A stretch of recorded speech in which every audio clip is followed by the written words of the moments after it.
I gripped the steering wheel tighter as I pulled into the familiar driveway of my childhood home, the Mercedes engine purring to a stop. The irony wasn't lost on me. I'd spent years being told I'd never amount to anything, and here I was, about to destroy everything they held dear.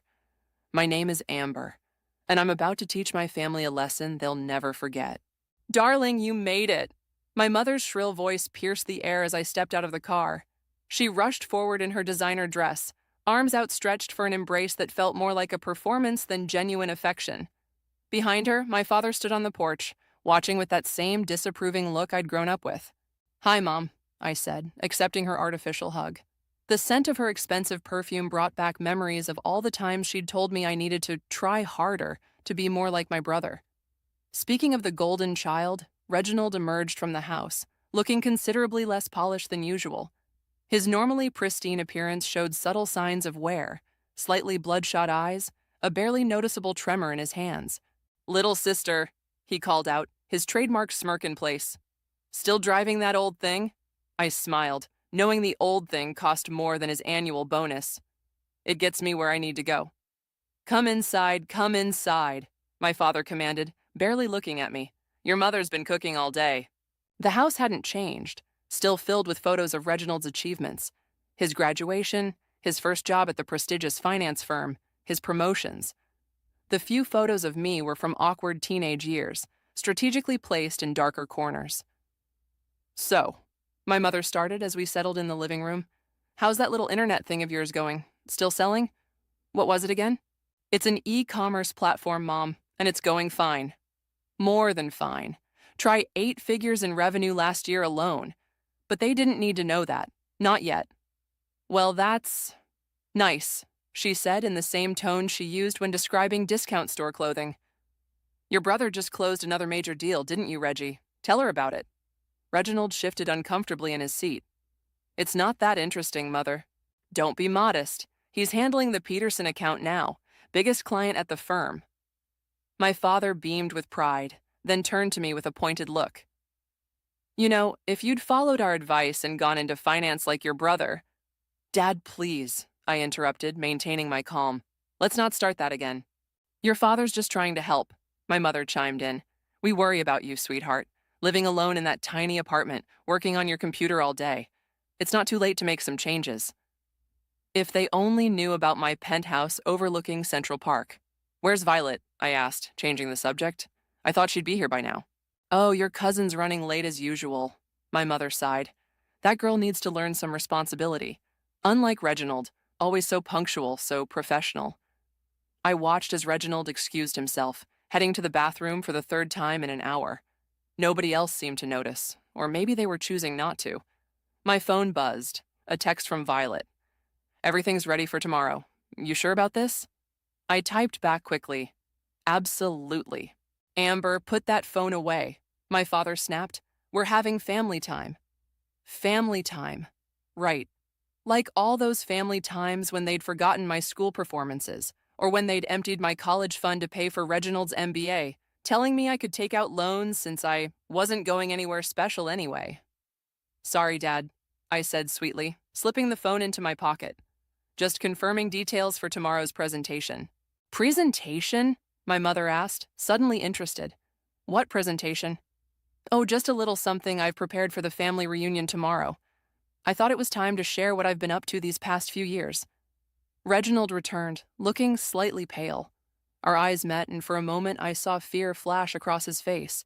He knew something was coming. He just didn't know what. "Well, isn't that lovely?" my mother said dismissively. "Now, who wants to hear about Reginald's new beach house?" I smiled and settled back in my chair, letting them ramble on about their precious son's latest achievement. Let them have this moment. Tomorrow, their perfect little world would come crashing down and I would finally have my revenge. The best part? They'd brought it all on themselves. Later that night, I sat in my old bedroom, scrolling through the evidence I'd collected over the past year. My laptop's glow illuminated the space where my childhood dreams had been crushed, one criticism at a time. A soft knock interrupted my thoughts. "It's open," I called out. Reginald slipped in, closing the door behind him. He looked worse than earlier, sweat beading on his forehead despite the cool air conditioning. Need something? I asked, keeping my voice neutral while quickly minimizing the windows on my screen. Look, Amber. He ran his hands through his hair, a nervous habit from childhood. About tomorrow? I was wondering what exactly you're planning to present. I leaned back in my chair. Why so concerned, big brother? I'm not. I just. His hands were shaking more noticeably now. Things haven't been great at work lately, and I. You mean since you lost the Thompson account? Or since you started dipping into client funds to cover your gambling debts? The color drained from his face. How did you. I know everything, Reg. Everything. I pulled up a document on my screen, turning it toward him. Including your little visits to that sketchy clinic on 5th Street. Interesting place for a financial advisor to spend so much time, isn't it? You've been following me? I didn't have to. Money leaves trails, brother dear, and you've left quite a few. He collapsed onto my bed, head in his hands. Please, you can't tell Mom and Dad. They'll what? Finally see their golden boy for who he really is? I stood up, walking to my window. Remember when I was 17 and I asked to borrow money for my web development course? Amber, that was different. Different how? Oh, right, because Dad said I was wasting my time with internet nonsense, while they paid for your gambling habit disguised as investment losses. A notification popped up on my phone, another 6-figure sale on my platform.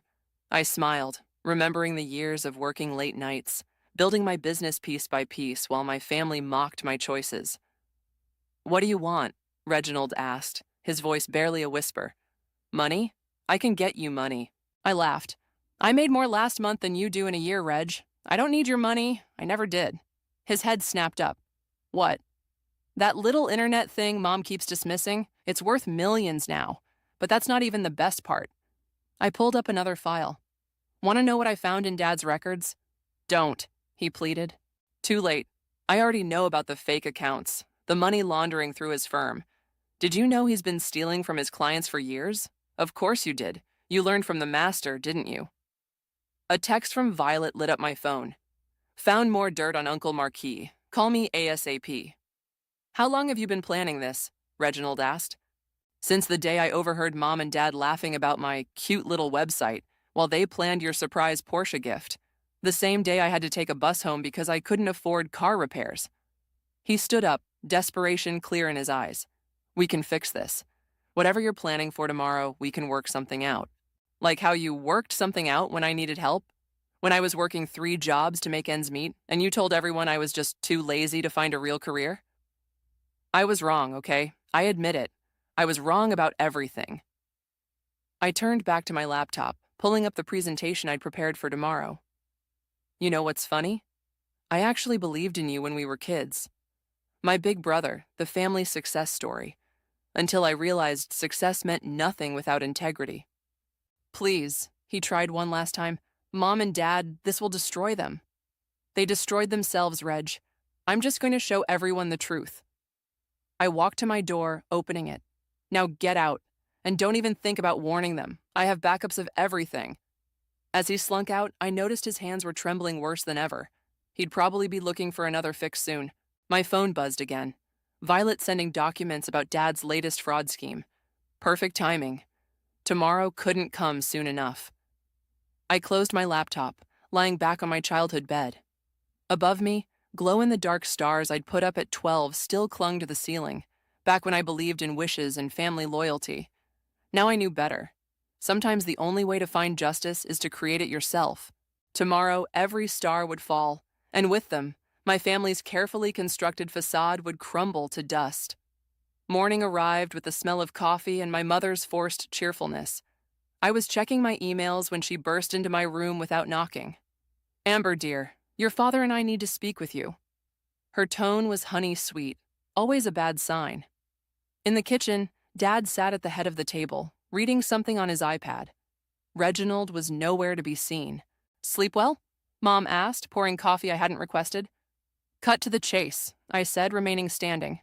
What's this about? Dad put down his iPad, revealing what I'd been expecting, an article about my company's recent valuation. Care to explain this? Looks pretty self-explanatory to me. $200 million? Mom's voice cracked.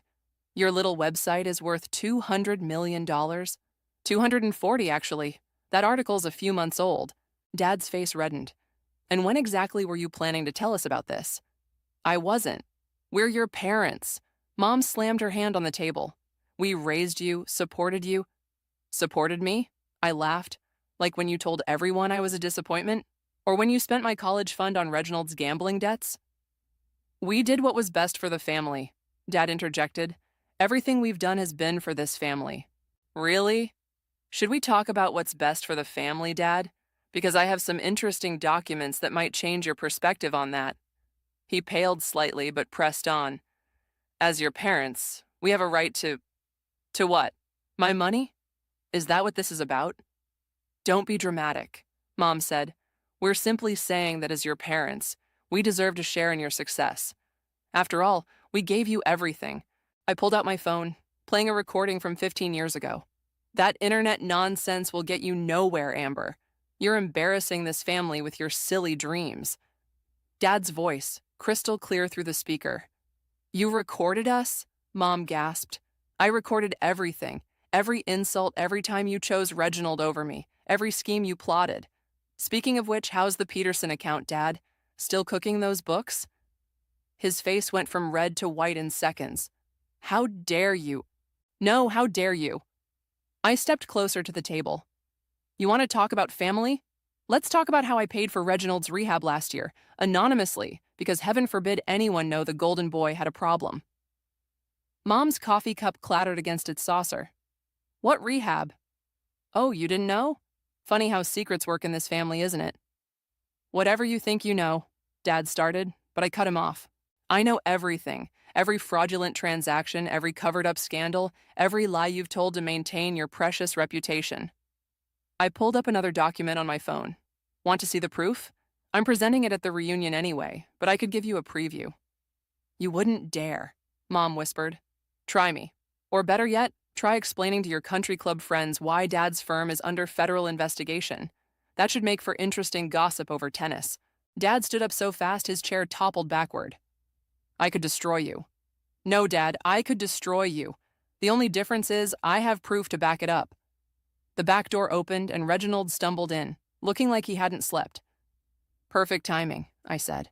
We were just discussing family obligations. Mom and Dad seem to think they deserve a share of my success. What do you think, Reg? Should we tell them about your success stories? Amber, please, he mumbled. Please what? Please keep quiet about the embezzlement, the addiction, the fact that you're one bad day away from losing everything? Mom started crying, her usual manipulation tactic. We're your family. No, I said quietly. You're people who share my DNA.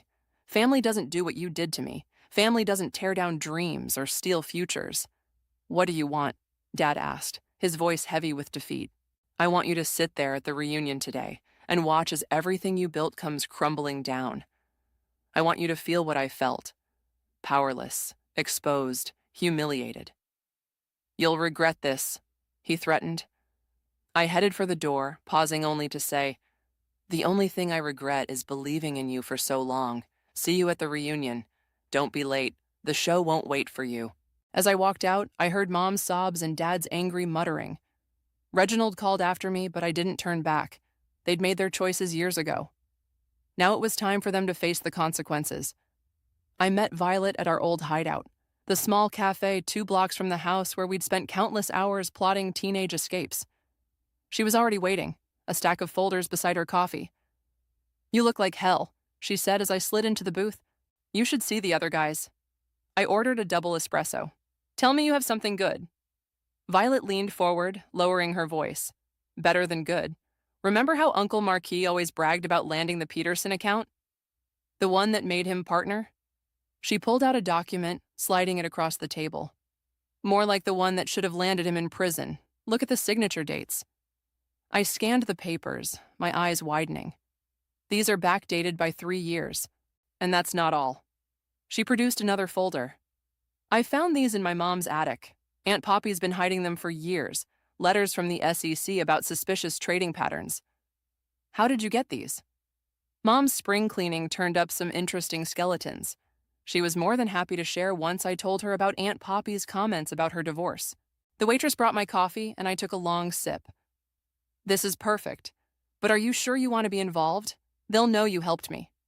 Please, Violet scoffed.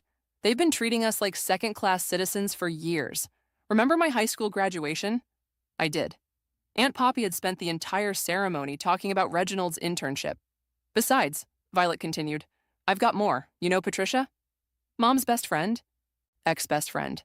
Turns out Aunt Poppy slept with Patricia's husband right before their divorce. Patricia's been sitting on that information for years, waiting for the right moment. I nearly choked on my coffee. Mom's going to have a meltdown. That's not even the best part. Violet pulled out her phone, showing me a series of text messages.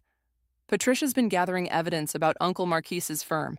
She used to work in their accounting department. Why didn't she come forward before? Fear, mostly. But when I told her about your plan, Violet grinned. Let's just say she's ready to be a star witness. My phone buzzed, a text from Reginald. We need to talk. Please. Ignore it, Violet said, reading my expression. He made his choices. Did you know he tried to blame his latest embezzlement on his assistant? The one who committed suicide last month? I nodded. The family covered it up, of course. Wouldn't want to tarnish the precious family name. Speaking of family names, Violet pulled out one last document. You might want to see this. It's about your college fund. I read through the paper, my hands shaking with rage. They didn't just spend it on Reginald's gambling. They never even set it up in the first place. They used your social security number to open credit cards instead. The debt's still out there, in your name. The cafe door chimed, and we both looked up to see Patricia walking in. She spotted us and made her way over, her usual elegant composure firmly in place. Ladies, she said, sliding into our booth, I believe we have some matters to discuss. Patricia, I started. You don't have to. Oh, but I do. She pulled out her own folder. Your mother didn't just betray me, Amber. She's been betraying everyone for years. These are copies of loans she took out in other people's names. Friends, family members, even her own sister. Violet whistled low. Aunt Poppy's been busy. Indeed. Patricia's smile was sharp. And I think it's time everyone knew exactly what kind of people they really are. My phone buzzed again, this time from Mom. Whatever you're planning, think about what this will do to the family. They're trying to guilt you, Violet observed. Too late for that. I showed them the guest list for the reunion. Everyone who matters will be there. The country club crowd, Dad's business partners, all the people they've been lying to for years. Perfect audience, Patricia said. And I took the liberty of inviting a few special guests, including Thomas from the SEC.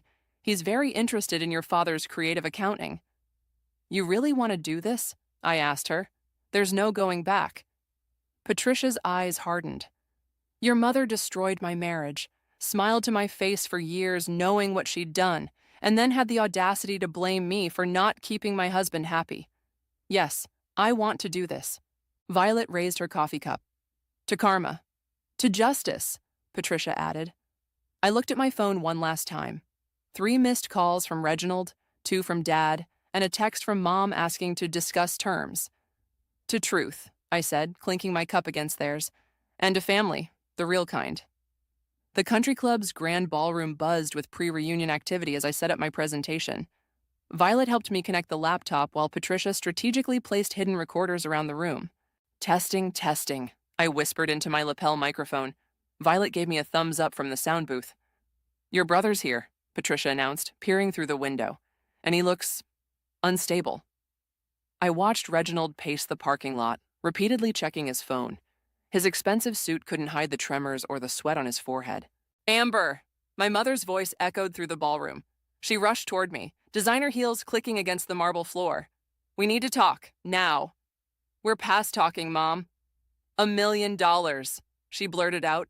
Your father and I will give you $1 million to stop this nonsense. I laughed. With what money? The money you stole from Mrs. Rodriguez? Or maybe from Dad's pension fund scam? Her face whitened. How did you know about Mrs. Rodriguez? Your elderly neighbor who trusted you to manage her retirement? The one who now lives in a studio apartment because you emptied her accounts? That's not... We were going to pay her back. Like you paid back all the others? I turned to the screen, pulling up a spreadsheet. 23 victims, Mom. 23 people who trusted their money to Dad's firm while you both lived large on their life savings. We did what we had to do, she hissed, to maintain our position, to give you children. To give Reginald everything and me nothing? I clicked through more documents. Here's my favorite part. The trust fund you told everyone you set up for me? The one that supposedly proved what wonderful, providing parents you were? Show me where it is, Mom. Show me one proof it ever existed. The ballroom doors opened again as guests started arriving. Mom's social mask slipped instantly into place, her voice dropping to an urgent whisper. Please, don't do this to us. Think about your father's reputation. Should have thought about that before he forged my signature on those credit cards. Dad appeared behind her, his face stormy. Last chance, Amber. Stop this now or what? I stepped closer. You'll disown me? Cut me off? Pretty hard to do when I'm worth more than your entire firm. You ungrateful little... Everything ready? Violet interrupted, appearing at my side. Almost, I said, just waiting for our special guest. Special guest? Mom's eyes darted around the room. Who else did you invite? As if on cue, Thomas from the SEC walked in, accompanied by two serious-looking men in suits. Dad's face went from red to gray in seconds. You didn't, he whispered. Oh, but I did. And look, there's Mrs. Rodriguez herself. Violet was kind enough to send her an invitation. Should we ask her about her retirement fund, Dad? More guests filtered in. The country club crowd, Dad's business partners, all the people they'd been deceiving for years. Reginald finally stumbled in, making a beeline for the bar. 10 minutes until showtime, Violet announced cheerfully. Stop this. Mom pleaded one last time. We're your parents. Parents? I pulled up the first slide of my presentation. Parents don't steal their child's identity. Parents don't mock their daughter's dreams while enabling their son's addictions. Parents don't destroy innocent people's lives to maintain their social status. I have contacts, Dad threatened. I can make sure you never do business in this town again. Good thing my business is worldwide then. I nodded to Violet, who dimmed the lights. You might want to find your seats. The show's about to begin. They retreated, huddling together at a front table. Reginald joined them, clutching a whiskey glass with shaking hands. Around them, the room filled with all the people they'd spent years impressing, deceiving, and stealing from. Patricia positioned herself near the emergency exit, phone ready to record everything. Thomas from the SEC sat with his colleagues, files open on the table before them. Ready? Violet asked, her finger hovering over the computer's spacebar. I looked at my family, really looked at them. Mom's perfect makeup couldn't hide her fear. Dad's commanding presence had shrunk to desperate glances at the exits. Reginald could barely sit still, probably needing another fix. For a moment, I saw them as they once were in my childhood eyes. Larger than life, untouchable, perfect. Then I remembered Mrs. Rodriguez's tears, the assistant's suicide, all the lives they'd ruined while maintaining their facade of respectability. Ready, I said, stepping up to the podium. Ladies and gentlemen, thank you for coming. I have quite a story to tell you about my family. The first slide appeared on the screen, and the gasps began. There was no going back now. Let's start with a story about trust. I began, clicking to the first document. Mrs. Rodriguez, would you mind standing up? The elderly woman rose slowly, supported by her daughter. The room fell silent. Mrs. Rodriguez trusted my parents with her life savings, 40 years of hard work. Would you like to tell everyone what happened to that money, Mom? No? Then I will. The screen displayed bank statements, transfers, forged signatures. Each click of the presentation brought new gasps from the audience. $2.5 million, I announced, transferred gradually into offshore accounts under my father's control. Money that was supposed to fund Mrs. Rodriguez's retirement, her grandchildren's education, her late husband's medical bills.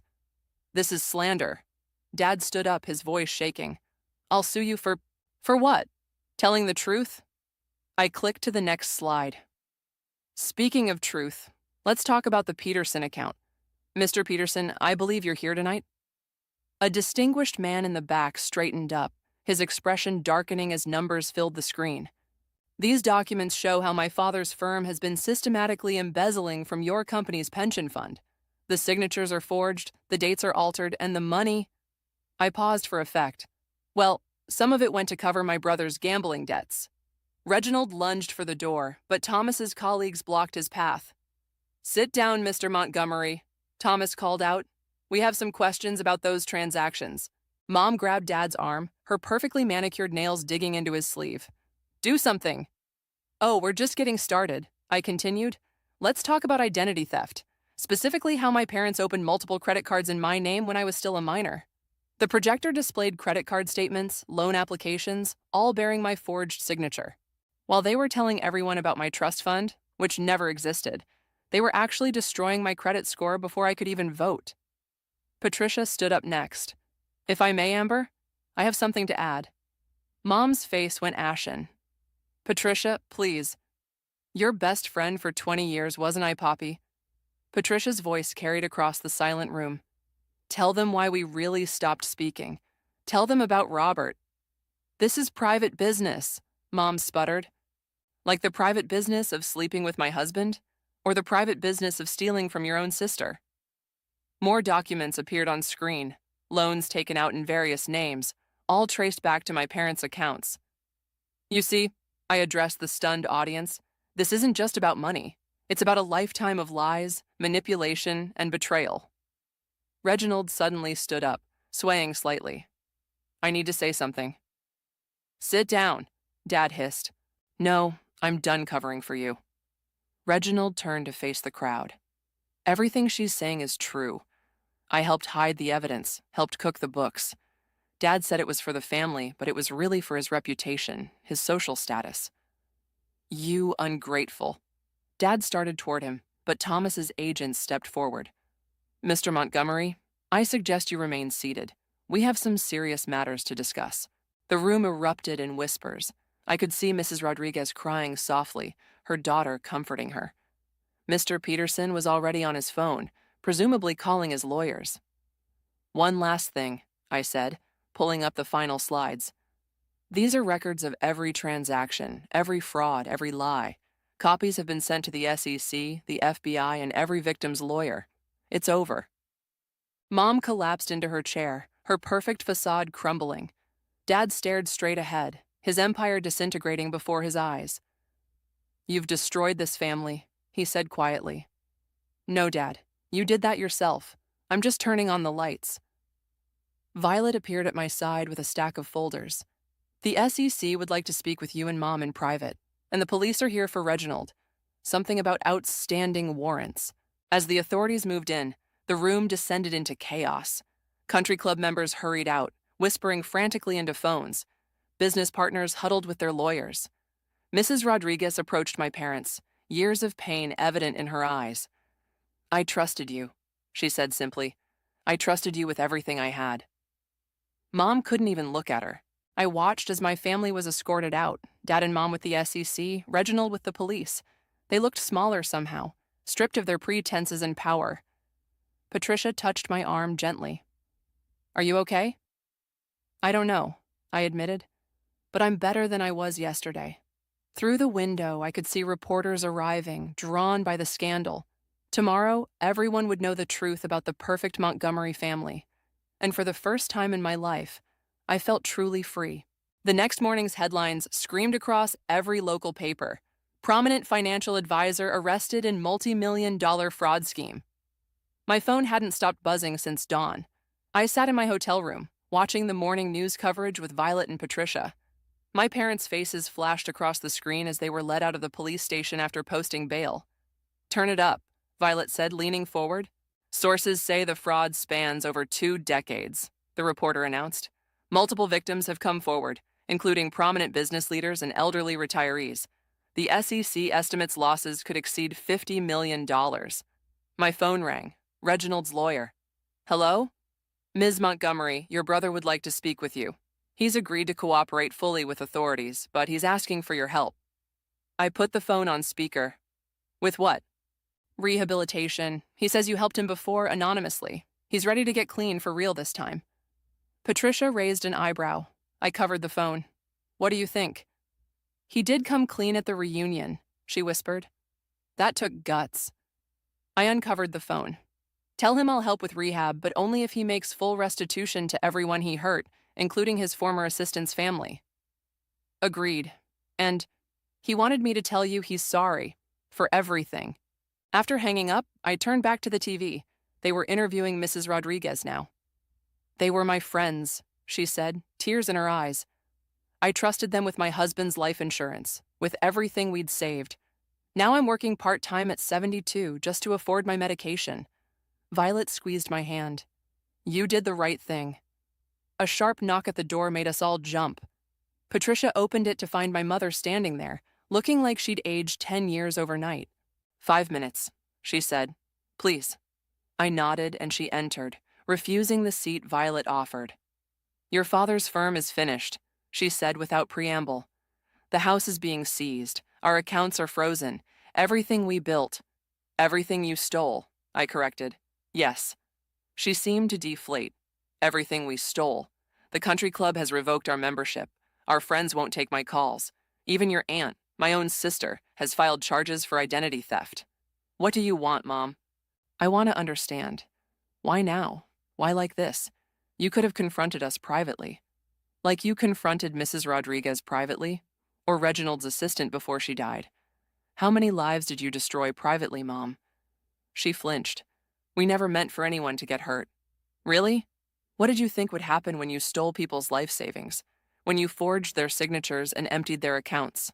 We were protecting our status, our reputation. Your lies? I interrupted. You were protecting your lies, and now everyone knows the truth. She moved to the window, staring out at the reporters still camped in the parking lot. Your father's talking about divorce. Says he needs to protect what assets he has left. Shocking. A man who'd steal from the elderly would abandon his wife to save himself. I deserve that, she whispered. I deserve all of this. But Amber, you're still my daughter. No, Mom. I stopped being your daughter the day you chose your social status over my future. The day you stole my identity instead of believing in me. My phone buzzed, a text from Thomas. Federal indictments coming tomorrow. Thought you should know. They're going to arrest your father again, Mom said, reading my expression. Aren't they? I nodded. She straightened her shoulders, some of her old poise returning. I should go. I need to pack what they'll let me keep. At the door, she paused. For what it's worth, I am proud of you. Not for this, but for what you built on your own. The daughter I failed to see became the woman I couldn't imagine being. After she left, Patricia broke the silence. Well, that was unexpected. She's still manipulating, Violet said, playing the victim. Maybe, I replied. Or maybe she's finally seeing herself clearly for the first time. My phone buzzed again. Mrs. Rodriguez's daughter. Mom wants to know if you'll join us for dinner tonight. She says she'd like to thank you properly. As I typed my reply, I could hear more reporters arriving outside. Tomorrow would bring federal charges, more revelations, more consequences. But for now, I had dinner plans with people who understood the true meaning of family. Coming to dinner? I asked Violet and Patricia. They both nodded, and we gathered our things. As we left the hotel through a side door, I caught one last glimpse of the news vans, their cameras ready to capture the next chapter of the Montgomery family's fall from grace. But that wasn't my story anymore. I had a different kind of family now, one built on truth, not lies. The courthouse steps were crowded with reporters as my father was led out in handcuffs. 15 years for fraud, money laundering, and conspiracy. Mom got 8 years in a separate trial with additional charges pending. I watched from across the street, remembering all the times they'd stood on those same steps, proud and untouchable, looking down on everyone else. Ready to go? Violet asked, keys in hand. Almost. There's one more thing I need to do. We drove to the rehabilitation center where Reginald was completing his 90-day program. He looked healthier now, clear-eyed, steady hands. I didn't expect you to come, he said as we sat in the garden. Wasn't sure I would. I handed him an envelope. Your assistant's family agreed to meet with you once you're ready. They want to hear the truth about what happened. He took the envelope with trembling fingers. I wrote them a letter, but it wasn't enough. Nothing will be enough, but the truth is a start. The trust fund money, he said suddenly. The one that was supposed to be yours. I found out where Dad hid it. I leaned forward. What? It did exist, originally, but Dad moved it through shell companies, then used it as collateral for loans. I have all the documentation. The lawyers think they can recover most of it. I don't need the money. I know. He smiled weakly. But Mrs. Rodriguez does. And the others. Understanding dawned. You want to use it for restitution. It's not enough to cover everything, but... He shrugged. It's a start, like you said. My phone buzzed. Mrs. Rodriguez was calling. I'd been helping her navigate the legal proceedings, and somewhere along the way, she'd become like the grandmother I never had. She's making dinner tonight, I told Reginald. Her famous paella. You should come once you're out of here. You'd want that? Want? No, but maybe we both need it. Back in the car, Violet handed me a newspaper. The business section featured my company's latest charitable initiative, a foundation helping victims of financial fraud rebuild their lives. Patricia called, she said.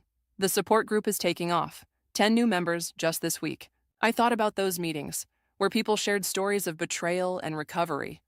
Mom's sister was there sometimes, working through her own healing. Even some of Dad's former business partners attended, though they sat in the back, still processing their unwitting role in his schemes. Did you see this? Violet showed me her phone, a social media post from one of the country club members. Privilege isn't a shield from consequences. Money isn't a substitute for morality. Thank you, Amber, for showing us the truth. We pulled up to Mrs. Rodriguez's modest apartment building. Through the window, I could see her setting the table, Patricia helping with dishes. They waved us up. Before we go in, Violet said, there's something you should know. The federal investigators found more evidence. Dad was stealing long before you were born. This was never about providing for family. It was always about power. I know. I grabbed the container of dessert from the back seat, but that's his legacy, not mine. Upstairs, Mrs. Rodriguez hugged me tight. My angel, she called me, like always. The apartment was small but warm, filled with photos of her real treasure, family, friends, love. I made flan, I said, placing the dessert on her counter. But first, look. She proudly showed me her new lease. She'd be moving to a better apartment next month, thanks to the first restitution payments. As we gathered around her table, I looked at these people who'd become my true family. Patricia, who'd turned her pain into purpose. Violet, who'd stood by me when standing up was hardest. Mrs. Rodriguez, who'd lost everything but kept her heart open. A toast, Patricia raised her glass. To truth. To justice, Violet added. To family, Mrs. Rodriguez said, squeezing my hand. I thought about Reginald, trying to rebuild himself. About Mom and Dad, facing the consequences of their choices. About all the lives touched by their actions and my response. To healing, I said, raising my glass, and to choosing who we become. Outside, the city continued its rhythm.